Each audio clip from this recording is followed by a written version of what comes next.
João capítulo 15, vou ler 2 versículos desse que tem sido o capítulo, o texto, a base das nossas conversas. Estamos falando sobre isso, né? Sobre videira. Eu vou ler com você 2 versículos, o versículo 4 de João 15 e o versículo 7 também. Já um na sequência do outro, vai estar na tua tela, vai ficar fácil. Diz assim, João 15, 4. Permaneçam em mim e eu permanecerei em vocês. Nenhum ramo pode dar fruto por si mesmo, se não permanecer na videira. Vocês também não podem dar fruto, se não permanecerem em mim. Agora o 7. Se vocês permanecerem em mim, e as minhas palavras permanecerem em vocês, pedirão o que quiserem, e lhes será concedido. Vamos pensar rapidamente no versículo 4, porque ele é a base de muita coisa que nós já falamos, mas é necessário a gente dar uma rápida recapitulação para a gente colocar o pé, né, em cima dessa conversa que nós teremos hoje de forma adequada. O versículo 4 diz que se nós permanecermos em Jesus, nós produziremos fruto. Nós já falamos sobre isso, que só é possível frutificar se eu permanecer em Cristo. Nós carregamos o que o Espírito produz em nós, essa é a ideia do fruto. Não tem a ver com o que eu faço, mas tem a ver com as pessoas que nós nos tornamos. É uma obra de transformação que Jesus vai fazendo na vida da gente. E a gente então frutifica. Só frutificamos se estamos ligados a Ele, que é a videira. Lembrando que esse é o quadro que nós construímos nas primeiras conversas que tivemos quando iniciamos essa série. Jesus é a videira, o Pai é o agricultor, nós somos os ramos enxertados por Deus, pelo Pai na videira, e estando nós enxertados nele, ligados a ele, permanecendo nele, nós frutificamos. E o fruto é essa coisa da santificação. O fruto é essa transformação que nós vivemos. O fruto é a metanoia que nos faz sermos mais parecidos com Jesus a cada dia. O fruto, portanto, acontece mediante a nossa permanência nele. É uma sinergia. É o fruto dele que se manifesta em nós. Se eu permanecer em Cristo, eu frutifico. Muito bem, esse é inclusive um resumo do que a gente tem conversado ultimamente. Mas agora a gente vai para o versículo 7. O versículo 7 diz que permanecer em Cristo e nas suas palavras, se permanecermos em Cristo e nas suas palavras, nós pediremos e será feito. Não é interessante isso? Primeiro, permanecer em Cristo nos dá a condição de frutificarmos. Agora nós lemos que se nós permanecermos em Cristo, tudo que nós pedirmos vai acontecer, vai ser feito. Uau, que versículo interessante para a gente pedir. Por isso eu coloquei aqui nas minhas anotações o título dessa conversa de pedir e receber. Acho que é o melhor título que eu podia dar para uma conversa como essa.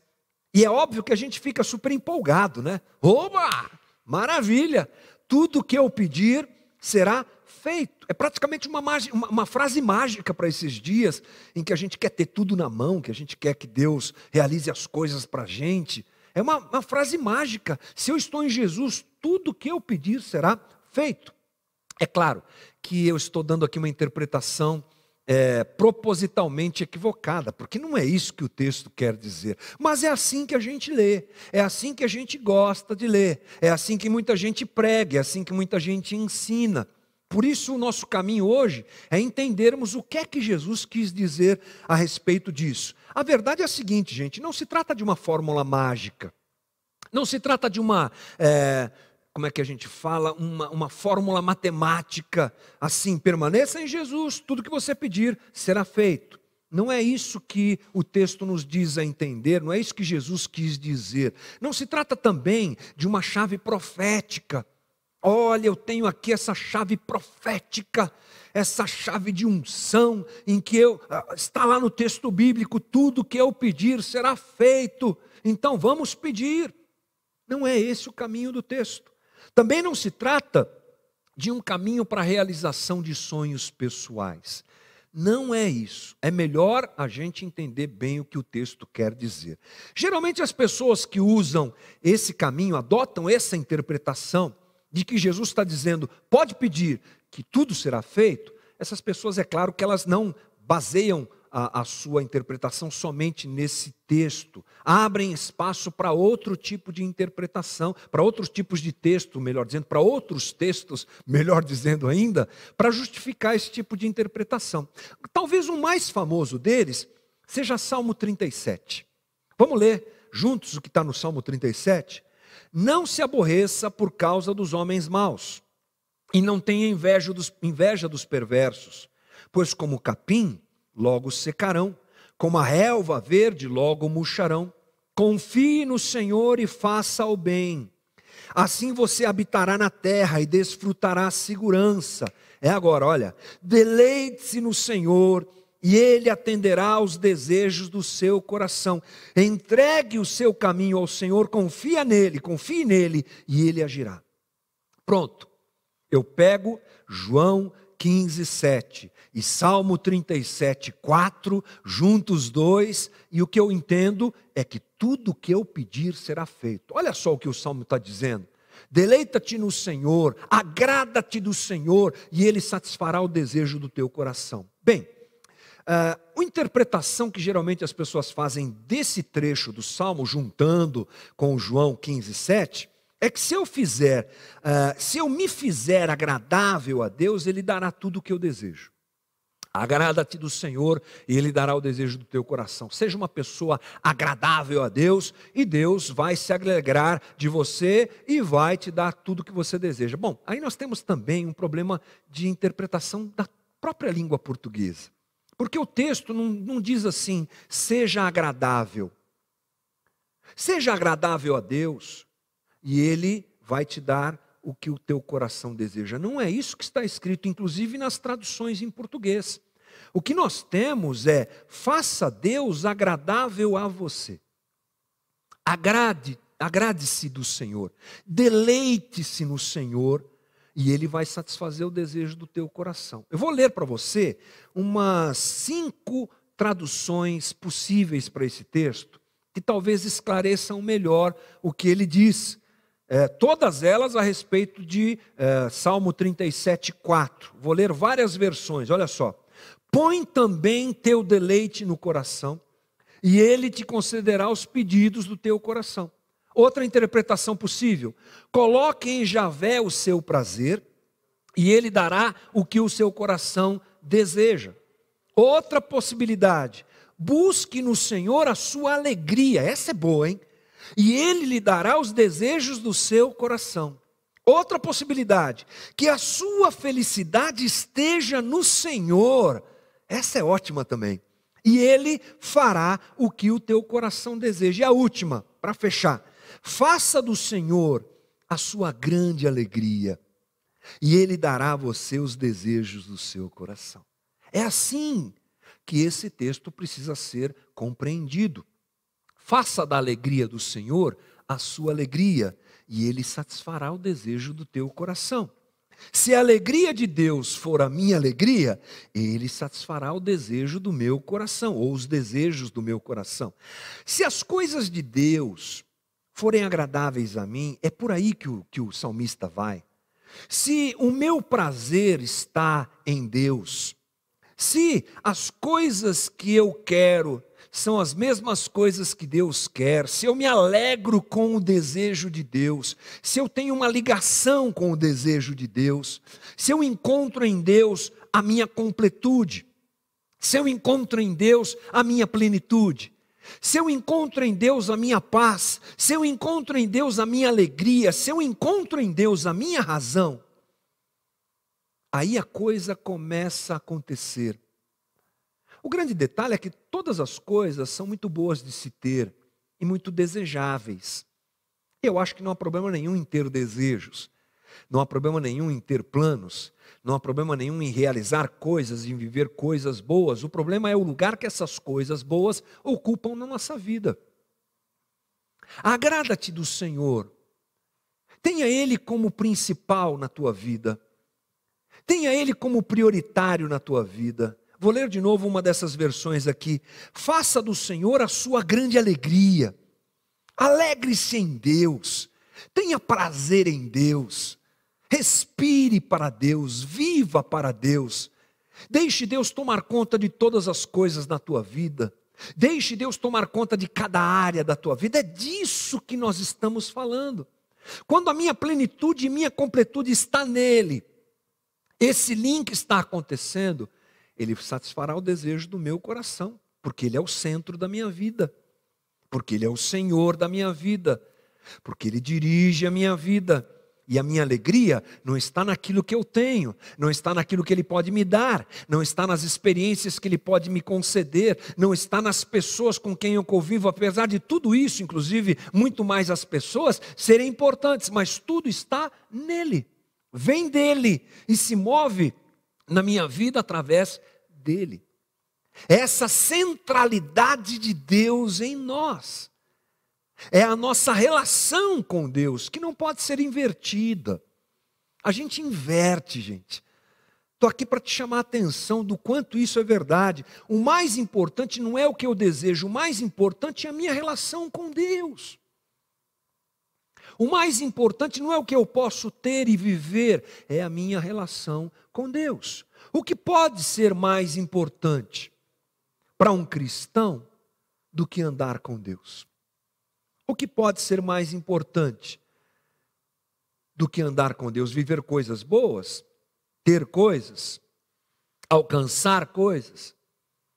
Tudo isso é bacana, mas o suprassumo, o ápice, o lugar mais alto, o lugar mais incrível, o momento mais legal da vida da gente, a coisa mais incrível de um cristão, é andar com Deus. É ter uma relação com Deus. Ele nos convida para isso. Esse é o convite de Deus.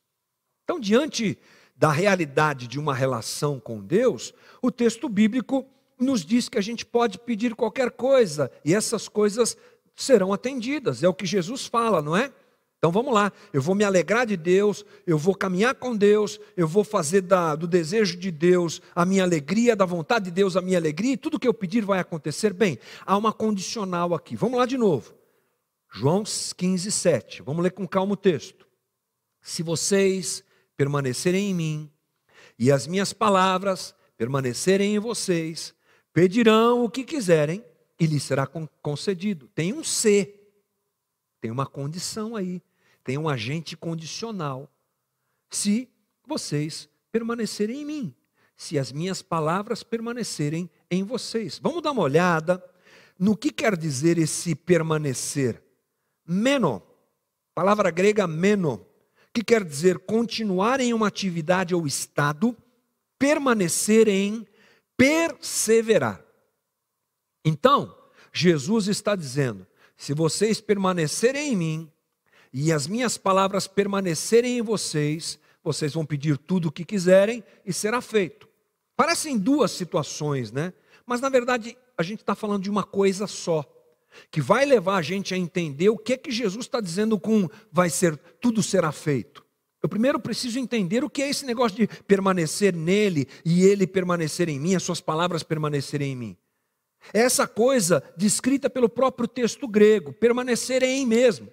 É perseverar, é continuar em um estado, continuar em uma atividade, é ter aquilo constantemente em mim. Então, como eu disse, nós temos aqui a ideia de que parecem duas coisas, né? Permanecer, ele permanecer em nós permanecemos na sua palavra. Não, na verdade nós estamos falando de uma coisa só. Parecem duas coisas, mas é uma coisa só. Por quê? Permanecer em Cristo é ter as suas palavras permanecendo em nós. É óbvio, mas a gente tem que falar isso, né? Não se permanece em Jesus de outra maneira. Aqui nós não temos uma referência, uma simpatia por Jesus.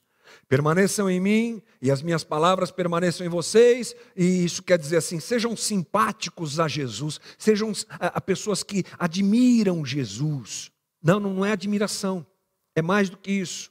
Não é só um conhecimento da história de Jesus. Jesus, eu sei. Jesus, aquele homem bom que apareceu há 2000 anos atrás e fez muitos milagres e coisas boas, e você tem um conhecimento histórico a respeito de Jesus, porque tem um perigo, quando a gente fala Jesus, quando a gente fala Deus, as pessoas interpretam cada um de um jeito, né? É impressionante. Sem base bíblica ainda, cada um pensa em Jesus de um jeito. Já vem aquela imagem daqueles quadros pintados na Idade Média, Jesus loiro, de olhos azuis e verdes, uma coisa que não tem nada a ver historicamente, né? Mas cada um interpreta de um jeito. Não é simpatia, não é conhecimento histórico. Não se trata, inclusive, do conhecimento da palavra. Não é só conhecimento da palavra, porque a religião nos proporciona isso. Os seminários estão cheios, as academias, as faculdades, os centros de estudo bíblico, desculpe aqui a realidade na minha colocação, mas estão cheios de gente que conhece muito texto bíblico, mas não conhece Jesus. A palavra de Jesus não entrou. A palavra de Jesus não permanece. Jesus não permanece nessas pessoas. Aqui Jesus está dizendo de permanecer dele, quando as palavras dele permanecem em nós. Quando elas se tornam a nossa vida, o nosso jeito de viver, é disso que a gente está falando. Quando as palavras de Jesus penetram em mim e têm um lugar dentro de mim. Eu gosto de pensar nisso da maneira mais, eu acho que a maneira mais prática para se pensar nisso é discípulo. Discípulo. Quando a gente se torna discípulo de Jesus. Porque o discípulo de Jesus, ele permanece em Jesus, ele reconhece que Jesus é o Senhor, é o mestre da sua vida. E as palavras do Senhor têm espaço na vida do discípulo. Um discípulo quer saber o que o seu mestre pensa. Um discípulo quer ouvir o seu mestre, quer ler sobre o seu mestre, quer incorporar o jeito do mestre ser, do mestre fazer, do mestre interpretar a vida, do mestre reagir à vida. Eu quero ser como o meu mestre. Discípulo é esse. Vou ler para você uma palavra de Dietrich Bonhoeffer no livro O Discipulado. Dietrich Bonhoeffer foi um homem que entregou a sua vida por Jesus na época plena do nazismo, na Alemanha nazista, no combate ao nazismo de Hitler. E ele escreveu assim nesse livro: o discipulado é o comprometimento com Cristo. Por Cristo existir, tem que haver discipulado. Uma concepção de Cristo, um sistema doutrinário, um conhecimento religioso geral da graça ou do perdão, não implicam necessariamente o discipulado. Pode-se ter uma relação de conhecimento, de admiração, talvez até mesmo de realização, mas nunca a relação de discipulado pessoal e obediente. É possível, portanto, a gente flertar com Jesus, com simpatia, com conhecimento religioso, e é verdade, como Bonhoeffer diz aqui, até mesmo com realização. Mas aqui a conversa é discípulo e mestre, Senhor e servo, aquele que se submete integralmente à vontade e à direção do mestre. Portanto, a caminhada do discipulado com Jesus, ela exerce um trabalho, um papel maravilhoso em nós, porque ela nos molda, ela nos cura, ela muda as nossas prioridades, ela submete a nossa vontade humana caída à vontade boa e perfeita de Deus. Aí sim, a gente chega à conclusão do que Jesus estava dizendo. Sabe qual é a conclusão? Se eu permanecer em Jesus, as suas palavras permanecerem em mim, eu pedirei o que Deus quer e não o que eu quero. Por isso é que tudo o que eu pedir será atendido. É aí que a gente chega. Se eu permaneço com Jesus e Jesus permanece em mim pela sua palavra, eu vou me desfazendo do meu eu. O meu velho homem vai morrendo e o novo homem, natureza divina, vai ganhando espaço na minha vida. E eu começo a pensar como Deus, desejar como Deus, imaginar como Deus, ter a criatividade divina. E isso não me transforma em ninguém especial. Não estou dizendo que a gente se torna seres humanos diferentes, especiais. Estou dizendo que a gente começa a desejar o que Deus deseja. Por isso aquilo que eu peço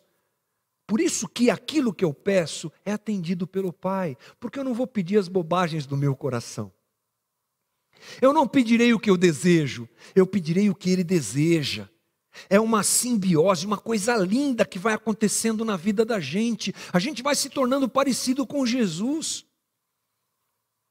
E mesmo na hora que nós vamos pedir alguma coisa que tem a ver com o nosso sacrifício ou coisa do tipo, nós temos o exemplo do Cristo, que no Getsemane pede: Senhor, se for possível, passa de mim esse cálice, mas seja feita a tua vontade, porque o que importa é a tua vontade. E esse movimento é lindo, gente. É incrível. E ele vai acontecendo na vida da gente. A gente para de pedir bobagem. A gente para de pensar bobagem. A gente para de desejar bobagem, porque a gente começa a desejar o que Deus deseja. Aí você vai dizer o seguinte: ah, bacana isso aí, hein? Mas tem um negócio para a gente pensar aqui, ô pastor. Como diz o fio, pastor. Tem um negócio para a gente pensar. Se eu começar a ficar muito parecido com Deus, eu não vou perder meu livre-arbítrio. Eu não vou perder a minha liberdade de viver a minha vida. Daqui a pouco eu estou parecido com Deus, deixei de ser eu. Eu me morri para parecer com Deus. Como é que é isso? Então, primeira coisa para a gente pensar é que livre-arbítrio não tem a ver com isso. O termo correto, vamos dar uma teologada agora básica aqui, para a gente entender melhor o que está sendo dito. O termo certo aqui não é livre-arbítrio, é livre-agência. É o que os teólogos usam para falar sobre essa coisa da gente fazer o que a gente quer. O que é que define o fato de eu fazer o que eu quero? Por exemplo, hoje eu coloquei essa camisa azul, linda para vir pregar aqui, como todo domingo que eu venho de camisa azul, o pessoal já sabe, né? Eu gosto de azul. Fui eu que escolhi. Aliás, escolhi junto ontem à noite com a Ana. Né? Escolhi qual a roupa que eu viria. Fui eu que escolhi. Esse foi um desejo meu. Assim como você escolhe o que você vai comer daqui a pouco no almoço, você escolhe o que você vai fazer, você escolhe. Isso a gente chama de livre agência. Todo ser humano é um livre agente para tomar suas decisões segundo a sua própria natureza, à luz do que é certo ou à luz do que é errado. Isso é um problema seu. Ema. Cada um com o seu problema. As decisões que você toma, elas podem trazer consequências bacanas ou não. Mediante, inclusive, a inclinação do seu coração. Essa é a possibilidade que nós temos e é assim que nós fazemos. A livre agência, inclusive, gente, nos faz seres morais, diferente dos animais. Olha só, estamos conceituando aqui, vou lembrar para você. Surgiu a possibilidade dessa coisa do eu não vou perder meu livre-arbítrio. Livre-arbítrio não é o que você imagina que é. Aqui a conversa é, eu não vou perder essa vontade, essa coisa de pegar isso, de fazer aquilo. Se eu me parecer com Deus, eu não vou perder isso. Então, o problema é que nós somos pecadores natos. E a gente escolhe mal. Então, irmão, tem uma grande vantagem em ser discípulo de Jesus, incorporar a palavra de Jesus e começar a pensar como Deus. Porque eu paro de fazer besteira. Porque o que a gente faz sempre é besteira. Eu lembrei de um texto, estava aqui, enquanto o pessoal estava passando o som, estava revisando a pregação aqui, e lembrei de um texto que eu não coloquei aí, mas eu deixei minha bibliazinha aqui do lado, para poder ler com você. Onde é que está isso? Tiago 4. Lembra desse texto? É clássico quando o assunto é esse. Tiago 4. Vocês cobiçam coisas e não as têm. Matam e invejam, mas não conseguem obter o que desejam. Vocês vivem a lutar e a fazer guerras. Não têm porque não pedem. E quando pedem, não recebem. Pois pedem por motivos errados, para gastarem seus prazeres. Está aqui. É assim que nós somos. Portanto, se nós permanecermos nele, buscarmos sua vontade, e permitirmos que a vontade de Deus se torne a nossa, no sentido de uma transformação acontecer em nós, e a gente começar a pensar em Deus, ou pensar como Deus, é a melhor coisa que a gente pode fazer na vida, para a gente parar de fazer coisa errada. Pensar como Deus é adquirir as características de Jesus, ser como Jesus, reagir à vida como Jesus, desejar coisas como Jesus. E a melhor coisa que a gente pode viver na vida é isso. Vamos dar uma olhadinha em Filipenses 2, 12, porque Paulo fala sobre essa ação de Deus, do Espírito Santo de Deus em nós. Assim, meus amados, como sempre vocês obedeceram, não apenas em minha presença, porém muito mais agora, na minha ausência, ponham em ação a salvação de vocês com temor e tremor, pois é Deus quem efetua em vocês tanto o querer como o realizar, de acordo com a boa vontade dele. Façam tudo sem queixas nem discussões, para que venham a tornar-se puros e irrepreensíveis filhos de Deus, inculpáveis no meio de uma geração corrompida e depravada. Paulo continua. Mas o link aqui mais importante é o versículo 13. Deus é quem efetua em vocês o querer e o realizar. Eu li esse texto algumas vezes e agora ele fica muito mais claro, né? Jesus dizendo, se você estiver em mim e as minhas palavras estiverem em você, é esse movimento aqui. É Deus colocando em mim o querer e dando a mim o realizar. É Deus me mostrando o melhor caminho para a minha vida. É Deus mostrando o melhor caminho para as minhas decisões. É Deus me mostrando como viver a vida na terra. Não tomando decisões erradas e não escolhendo caminhos errados, porque eu vou escolher o que Deus quer. E o que Deus quer, com certeza, é o melhor.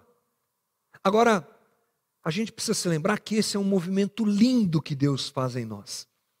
Essa relação que a gente vai tendo com Ele, nesse caminhar que a gente vai tendo com Cristo, a vontade da gente vai morrendo, a vontade de Deus vai brilhando, vai crescendo, vai acontecendo, vai aparecendo. Que incrível isso! Mas não é um movimento somente individual. É um movimento coletivo. É um movimento da coletividade. Olha, vou ler para você Atos dos Apóstolos, capítulo 4, versículo 32. Olha o que está lá. Da multidão dos que creram, uma era a mente e um o coração. Isso é lindo, né? Me lembra Vencedores por Cristo. Da multidão dos que creram, era só um. Puxa, ainda bem que eu só prego, né? Não canto. Isso aqui é incrível. Porque é a realidade da ação de Deus na vida da gente, um só coração. Mas tem mais, vamos conferir o que Paulo fala sobre isso? Diz assim, Colossenses 3,16, habite ricamente em vocês a palavra de Cristo, ensinem e aconselhem-se uns aos outros com toda a sabedoria, e cantem salmos, hinos e cânticos. Tudo o que fizerem, seja em palavra ou em ação, façam-no em nome do Senhor Jesus, dando por meio dele graças a Deus Pai. Eu falei que era coletivo. Por quê? Vai contagiando a comunidade. Vai contagiando a Casa da Rocha Guarulhos. Vai contagiando você que está aí na tua comunidade, sei lá onde. E que Deus te abençoe, você que está assistindo a gente aí de outra comunidade. Vai contagiando coletivamente. A gente vai se tornando um grupo de gente, não é? Eu até escrevi aqui, eu não achei outra palavra, mas alguma coisa tipo assim, a comunidade se torna uma entidade, que não tem vontade própria, mas que segue os desejos de seu Senhor Jesus Cristo. A igreja local, a igreja, a comunidade, ela tem a identidade de Jesus, ela tem as prioridades de Jesus, ela tem as respostas de Jesus, ela tem os desejos de Jesus. Sabe um exemplo bacana para isso? Você já viu aqueles vídeos na internet dos cardumes de peixes, sardinhas assim, sei lá, cardumes, que eles fogem dos tubarões? Você já viu que coisa interessante? Está lá aquele monte de peixe, vem o tubarão, abre uma roda assim, o tubarão passa no meio. Eles vão para cá, eles vão para lá. Quem é que diz para onde eles vão? Não deve ter um líder ali. É uma agência coletiva, né? Para cá que a gente vai, para fugir. Para cá que a gente vai. É para ali, é por aqui. Abre, fecha. É esse movimento maravilhoso, incrível, que Deus coloca na comunidade, para a gente se tornar uma comunidade que, por exemplo, responde ao grito de socorro dos que estão sofrendo numa hora como essa. O que é que Jesus pensa do que a gente está vivendo agora, gente? Quando Ele aparece da eternidade, encarnado entre nós, Ele se depara com uma vida muito dolorosa e difícil para o povo da Palestina, para o povo de Israel. o povo da Galileia, todos ali sofrendo pela ação do Império Romano. E ele olha para as pessoas e ele diz: eles são como ovelhas que não têm pastor. É o sentimento que eu não tenho dúvida que está no coração de Deus a respeito do que nós estamos vivendo. E nós? Se Jesus sente isso, pensa isso, deseja isso, e nós? O que nós temos desejado? O que nós temos pensado individualmente e coletivamente? Temos andado e respondido às demandas da vida como Jesus? A gente está andando como um cardume que vai todo mundo para cá, porque o mestre quer que a gente vá para lá porque ele quer que a gente vá? Será que nós temos sido uma comunidade que abraça e se solidariza com a dor da sociedade em que nós estamos inseridos? Porque Jesus faz isso. Essa é uma aplicação prática, penso eu, para todo esse conceito que a gente traçou até agora. Para fechar nossa conversa. Quem temos sido? Temos sido nós mesmos? Ou temos sido Jesus em nós? Temos pensado como nós mesmos, obviamente afetados pela sociedade onde estamos inseridos, ou temos sido aqueles que pensam como Jesus, que se solidarizam com o grito de socorro de quem está sofrendo agora, que se solidarizam com os repudiados pela religião, gente que vive e que pensa como Deus? Esse é o convite de Jesus para nós. Esse é o convite de João 15, 7. Se vocês permanecerem em mim, e as minhas palavras permanecerem em vocês, vocês vão poder pedir tudo o que vocês quiserem. Isso será feito, porque vocês vão pedir o que eu quero que vocês peçam. Vocês vão pensar e desejar o que eu quero que vocês pensem e desejem. Eu serei o pensamento de vocês. Esse é o convite de Jesus. Portanto, meu irmão, sejamos nós discípulos, sejamos nós gente que abraça a realidade do Evangelho e que caminha com Jesus, um relacionamento diário, verdadeiro, autêntico, profundo, para que a gente peça o que Ele quer que a gente peça, porque assim será feito. Em nome de Jesus. Nosso Deus, obrigado por esse bom domingo. Obrigado pela Tua palavra, que ecoa no coração da gente, que acha espaço em nós. Obrigado pela Tua palavra que nos constrange, o Teu amor que nos constrange. Obrigado, Jesus, porque o Senhor nos dá a possibilidade de, mesmo sendo pecadores, como somos, mesmo sendo absolutamente maus como somos, mesmo sempre escolhendo as coisas más como escolhemos, o Senhor nos diz: andem comigo, se relacionem comigo, e assim o desejo de vocês será o meu desejo. Que privilégio é esse, Jesus? De ouvir uma coisa como essa, e de saber que o Senhor nos possibilita um relacionamento mesmo sendo nós pecadores. Aproxima, Senhor, o nosso coração de Ti, no meio dessa loucura que a gente está vivendo, no meio dessa crise que a gente está vivendo. Eu te peço, tem misericórdia da gente. Que o Teu Espírito se mova em nós, para que nós desejemos, queiramos o que o Senhor quer, o que o Senhor quer. Nós pensemos o que o Senhor pensa. Nos ajuda a repudiar o nosso próprio pensamento, o nosso próprio jeito mau de ser. A liberdade não está em fazer o que queremos, porque sempre escolhemos o mal. A liberdade está em abraçar o Evangelho de Cristo e assim vencer esse mal. Porque esse é o convite que o Senhor nos faz. Obrigado por essa manhã. Obrigado por esse bom domingo. Dá-nos uma boa semana, é a nossa oração. Em nome de Jesus. Amém. Deus te abençoe.